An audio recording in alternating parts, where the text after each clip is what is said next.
welcome everybody to this session. We got Fran, co-founder and CEO of Hark, joining us. We're going to be talking about this idea of surveys to stories, how you redefine customer feedback. It's a seriously cool story. Fran, thanks for joining us, man. Tell us a little bit about yourself and what you've been up to. Yeah, thanks for having me, man. I started this company, me and my co-founder, about 2.5, 3 years ago. And we've been on this mission to really change voice of customer from like a check to the box to more of a growth lever. And we have a few mutual customers like Hexclad, Terra Cafe, Higher Dose, and we work quite well together, helping them grow through customer feedback. Big thing to remember with us is we're very video first, very multimodal, where we want to interject and capture the customer story in the moment versus sending them a survey that leaves you with high level comments and no one really responds. And Oh, by doing interesting. that, yeah, it comes much more engaging, much deeper context, and we can definitely dive into why that is. But that's what we're up to. Yeah. Yeah, I love it. I love it. I want to go. I want to dive right actually into that last point. You kind of mentioned. I've seen some of your posts, and obviously, I think it's a big proponent of what you guys believe. This idea that customers want to be heard, not surveyed. Yeah. Was that actually part of the genesis of the business idea, or why is that so kind of important? Or was there some research, or that feels like that's pretty fundamental to the business? Yeah, it is. That's a great question. We started because we specifically found that the whole world was communicating in a new way, right? Instagram, Snapchat, TikTok, Totally. where human beings were going for social communication was very asynchronous, video and audio. And when I had to get in touch with a brand, it was like fill out this form, take 5 minutes to fill out this survey. And I just felt like there was a real big disconnect there. Hmm. As you dive deeper into voice of customer, a lot of it is just plain text. And in a world where D2C companies are trying to understand their customers better than ever before, Yeah. it's really hard to analyze sentiment in those ways. And then the final point is, like as a society, I mean, Major League Baseball is changing their rules because people just don't have the attention span. So our big thing is like, how do you take advantage of that moment when your consumer is going to take the time out of their day to engage with your brand? How do you get full context out of that engagement versus following up and again and again and again? So we started Hark in the way of like, could we prove people wanted to communicate differently when engaging with brands? Prove that.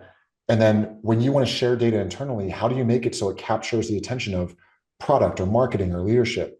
Hmm. We felt that by creating these stories and using AI to synthesize them and make them actionable was really compelling. And thankfully, we're in a position where our customers think so too. Yeah, man. I mean, we're hearing good things about it. Some of the learnings, I mean, as you guys have done some of this stuff, train to kind of change the communication format. You mentioned like video, for example. Like, Yeah. I think people are always looking for like, how should we be working better with our customers? Is there a couple best practices you've found? Like, hey guys, whether you're using Hark or not, again, getting video at the forefront is going to be huge, and something like that. Yeah. I mean, look, not every single thing is going to be a video. Someone's like, where's my Right. order? They're not going to like take a selfie and talk about that. So I think finding those moments where there is intent and there's usually a lot of back and forth, you want to offer those video and audio components because people just talk more and you can guide them through more of a journey of like what you need to know and they'll meet you there. Yeah. I think there's other points where asking for feedback can be very personalized and very different versus here's a survey, spend 5 minutes on it, and we're going to Yeah. compile it. And we care. A lot of people feel like you don't care and you lose trust. I think it's like if you can invite that survey from the person collecting it, saying, "Hey, this is coming to me.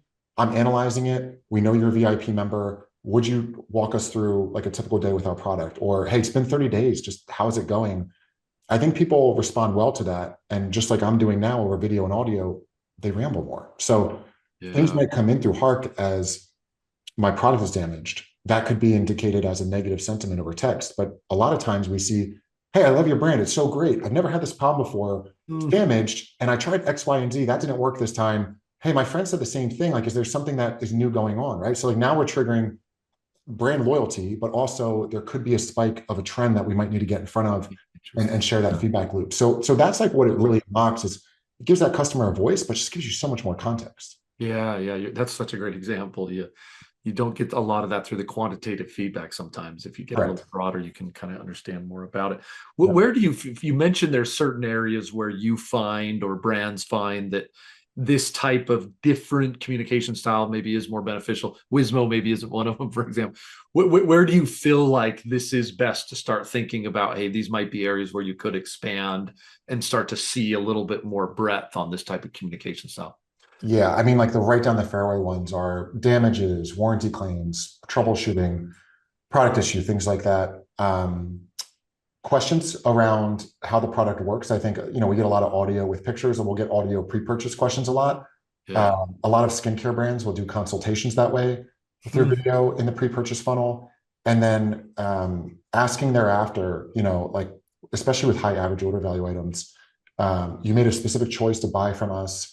It's been 15 days, 20 days. Like, just again, like, how is it going? What have you, like, what's new versus where it was? Show us it in your home, things like that. And Wow. Cool. That's it super helpful. drives a whole new layer of empathy for the organizations on the back end. Like, agents who might think somebody is frustrating to deal with, they see it from the consumer's eyes, and they have this like level of empathy for them where Yeah. it changes that communication back and forth. Man, it's interesting. We've kind of done some of this in our own business, like with our, people who come, people who go, why do they buy from customer with the K, and why Yeah, they don't. And I try to participate in some of those interviews myself, like because to your like a survey interview versus like getting on with them and having this real conversation about why they decided to stay and what made them, more interested. Well, sure. it's just like super duper fascinating, some of that information. And I can imagine as you go through some of those use cases, it's like, wow, that's pretty powerful. How Yeah, do you feel like, because there's that moment in time where I can imagine you gave like a skincare example where you're actually like that you're able to interact in such a different way that you really handle the problem better. But the wealth of data that's captured in, even like a 30-minute conversation like this, or whatever it might be, some of the use cases you gave, the data or the interaction where you could use that to potentially, you know, influence the business in different ways. How have you seen that? Does that happen? Can it happen? Are there good absolutely. examples of people kind of taking that and saying, cool, you solved it, but how can you do that to influence the business and make it kind of sustainable? Yeah, yeah. I mean, there's a few ways. I'll give you, as we're on the skincare example, I'll give you a real life thing that happened a few weeks ago. Um, People were reaching out. The container that the lotion came in was malfunctioning, the pump. And the brand that we work with thought they solved it. They created a macro saying, if that happens, you can return it, we'll replace it. And that is solution, right? But through Hark, they found that the way the pump was filled was actually causing the problem, right? So instead of creating the macro, they were able to send this to the manufacturer. I'm sorry, I think Oh, the 3PL, and explain like this isn't being filled properly or this isn't being packaged. I can't remember which one, but they're able to get to the root cause of the problem and not just set up a macro and get ahead of it, which saved them oh, tens of, thousands of dollars in that regard. What becomes interesting there is now you've got an operational process where you saved a ton of money, got ahead of a feedback loop, have happier customers, but you also start to hear how the customers are talking about it, right? So now you can share these tidbits with the exactly. marketing team and Yeah, use it as a growth lever. And that's the big thing we found is that support and marketing teams, like support is sitting on a gold mine of data. Marketing teams are trying to find new ways to communicate about the product. And a lot of times they're like, oh, we just launched this. They're talking about it this way. Like we didn't expect that. Or they're using it in this use case, like outside of the bathroom. That's new for us. And that's a really good indicator is like our most loyal customers are doing this. We're making insights impossible to ignore because look at these. And marketing is just leaning in, like, how are you getting this data? Like, where's this coming from? That's what gives me the chill. Like, that's when that starts happening and you magic change moment. culture, it's really, really exciting. Yeah, yeah. I'm laughing because I'm super guilty of it's like even in our business in our world, right? The chasm sometimes between marketing and support, that definitely resonates with me. And I'm like, how do I figure out what our customers want? I wish I had that information. And it's like Yeah. hey, you got to go. That bringing that together, I think, is pretty magical. Yeah. How tactically? Because sometimes I feel like people, and again, I'm using just myself as an example, but I know some marketers and brands feel the same. There does feel like there's a chasm between it. Tactically speaking, have you found different ways, or is it the tool that can kind of jump in and do that, or is it you got to make sure you just get that information flow going? Because I think people intuitively know it, but when they're actually looking for the information, they're like, where do I find it? And then they go into a big old CRM and they have no clue how to navigate it, etc. Yeah. Yeah. I mean, it's definitely not through keyword search in a CRM. I think a lot of our um, approach to it is how do we make voice of customer more dynamic? Like today, a lot of times it's okay, we're at an all hands, there's a slide presented, and you spend 5, 10 minutes about what people are That's saying, right. you don't get a lot Yep. out of that. So a Yep. big thing with us is like over Slack channels, automating heartfelt stories to be shared, brand champions to be shared, or people who aren't happy to be shared all the time so that you're seeing it. It's analyzing sentiment. And it's just so much in front of people's faces that they start to dig in. When Yeah. they dig in to the platform, every trend that we share is backed up by what we call customer generated content. So again, Mm, like your organization doesn't have time to watch 10,000 videos over a month, right? But now with where AI has come, taking the unstructured data and structuring it and making actionables is really exciting because you might get videos where someone's just like, look, well, the transcription doesn't say anything, but the AI is describing a whole new world of like what's happening in their home. And by anyway, analyzing them and bringing them to the top and saying, this that's is being cool. talked about a lot more than before. You should probably dig into this. Makes it really easy for them. And it makes them exciting because, humanizes the data. Yeah, I love it. I love it, man. That's great. That's a great point. All right. Well, I want to wrap maybe just one or two more questions for you, but Yeah. go big picture with me just for a minute. I mean, we've been talking more about this kind of specific idea of customer feedback, but you're around a lot of brands, a lot of different trends, and obviously AI, et cetera, going on. As you think about the next 12 months, is there certain things that are on your mind or you're thinking about that you feel like brands should be aware of as far as trends or topics to really dive into to make sure they stay on top of the CX movement? Yeah. I mean, no surprise, personalization. I think a lot of the ways that we ask customers questions through the journey needs to be more personalized and very specific. They don't have time to go question by question through a survey. So how do we, again, take the most out of that engagement? Yeah. I think the other side is, look, like we track brand loyalty today overall as a numeric value or a thumbs up and thumbs down. And I think it's a bit insane that, a score of 0 to 10 is explaining how loyal your customers are.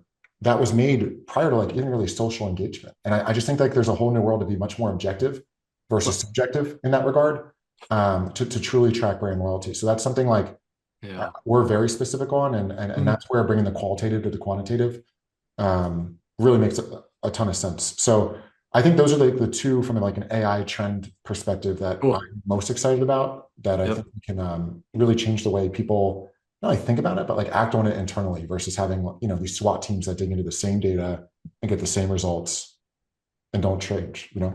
Yeah, I love the 10-point scale. I mean, it's funny. You think about things you use, like there's not very many things in my life that I use that was created, like 15 or 20 years ago, but like the 10-point scale is one of those things where I'm like, geez Louise, that was created so long ago. I don't know if I use anything that old.